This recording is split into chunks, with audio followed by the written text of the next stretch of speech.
Welcome to the hermit. বাঙালিদের মধ্যে cinema নিয়ে এরম উন্মাদনা অনেক বছর পর দেখলাম। খাদান সিনেমাটার মধ্যে স্কেল আছে, সুপারস্টার আছে, বাঙালিয়ানা আছে। এগুলো সিনেমা হলে গিয়ে তো দেখতেই পাবে। চলো খাদানের পেছনের জার্নিটা দেখি।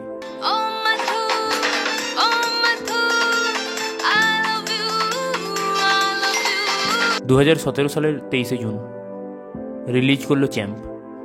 বাংলায় অনেক বছর পর তৈরি হলো একটা স্পোর্টস ড্রামা।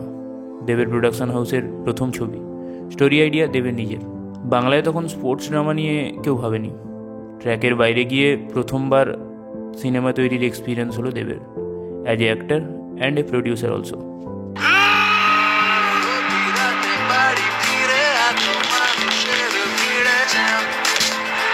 ওই বছরই 22শে সেপ্টেম্বর রিলিজ করে ককপিট। একটা উড়োজাহাজ মুম্বাই থেকে কলকাতা আসার পথে বাজে ওয়েদারের কবলে পড়ে, আর ড্যামেজ ইঞ্জিন নিয়ে কী করে সেটা ল্যান্ড করে সেটা নিয়ে গল্প। তো বাজেট অনেক বেশি ছিল আর কনসেপ্টও বাংলায় নতুন, কিন্তু সিনেমাটা ক্রিটিক্স আর অডিয়েন্সের কাছে পজিটিভ রেসপন্স পায় আর বক্স অফিসে হিট করে।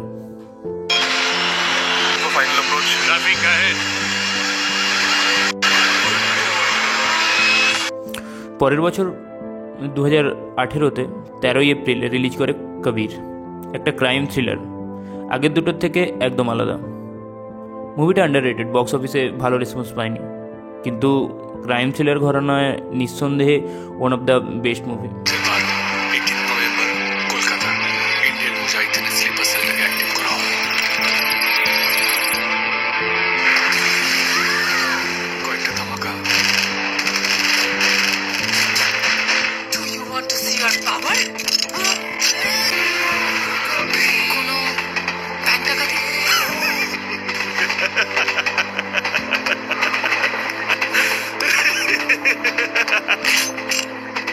ওই বছরই 12ই অক্টোবর রিলিজ করে Hoichoi unlimited, out and out comedy movie.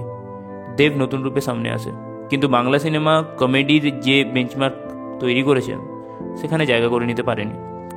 আমাদের বড়েরা হারিয়ে গেছে, ওদের খুঁজে বার করতে হবে তো। কিডন্যাপের আগেই কিডন্যাপ।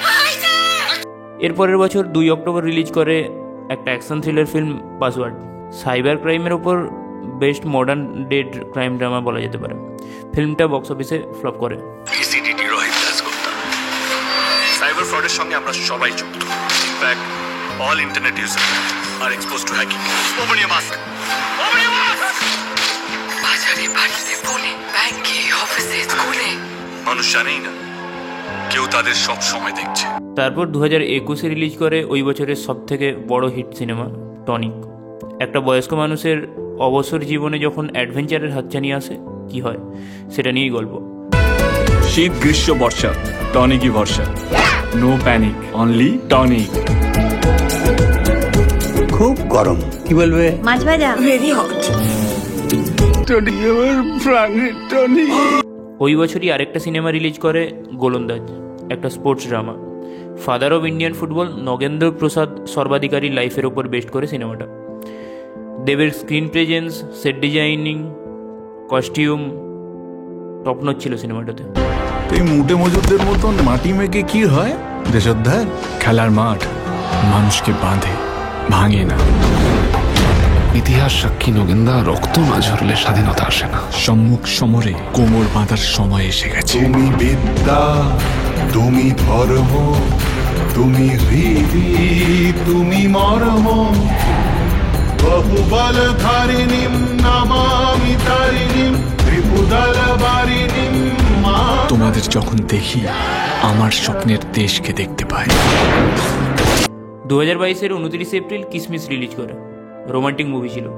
মুভিটাতে একটা ফ্রেশনেস ছিল, স্ক্রিন প্লেও সিনেমাটোগ্রাফিও অসাধারণ ছিল, কিন্তু বক্স অফিসে তেমন রেসপন্স পায়নি।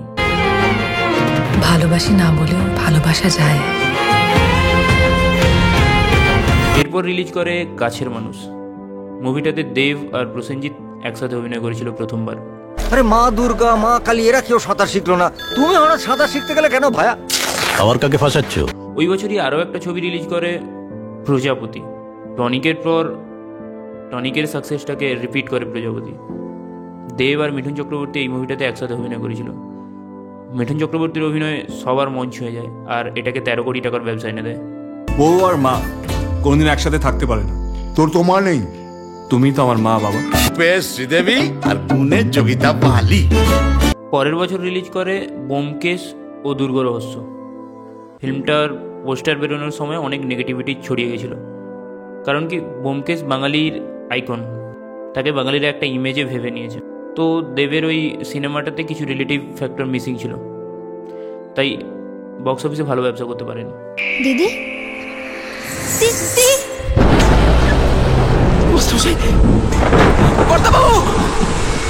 অপরাধ কি সত্যি কখনো মেটে অজিত? দিকে আমাদের সরানোর খেলা শুরু হয়ে গেছে অজিত।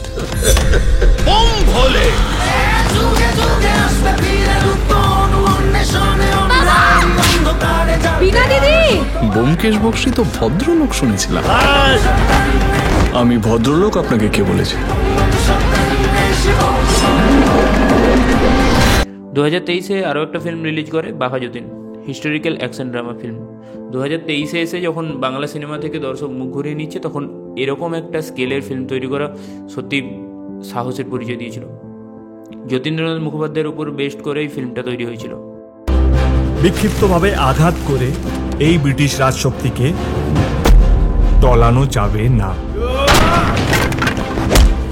আমাদের দরকার গণ অভ্যুত্থান। 2023-এ প্রজাপতি আর টনিকের সাকসেসটাকে রিপিট করে প্রধান। ওই বছরের সেকেন্ড হাইয়েস্ট গ্রোসিং ফিল্ম হয়েছিল বাংলায়। আমি ঈশ্বরে বিশ্বাসী নই, না মুখে নয়, বুকে থাকে। আর এই বছর মানে 2024-এ দুর্গাপূজার সময় রিলিজ করে টেক্কা, অ্যাকশন থ্রিলার ফিল্ম। দেবকে অনেক বছর পর এরম অবতারে দেখতে পাওয়া গেছে, আর এটা বক্স অফিসে সাকসেস পেয়েছে। মেশিন থেকে বিচিটাকে উঠে গেছে তো। আর অবশেষে খাদান। এত বছরের এক্সপিরিয়েন্স আর হিট ফ্লপের পর এই জাইগ্যান্টিক স্কেলের মুভিটা সিনেমার পর্দায় এসে গেছে। এখন অডিয়েন্স ট্যাগ দেবে হিট নাকি সুপারহিট। Thank you.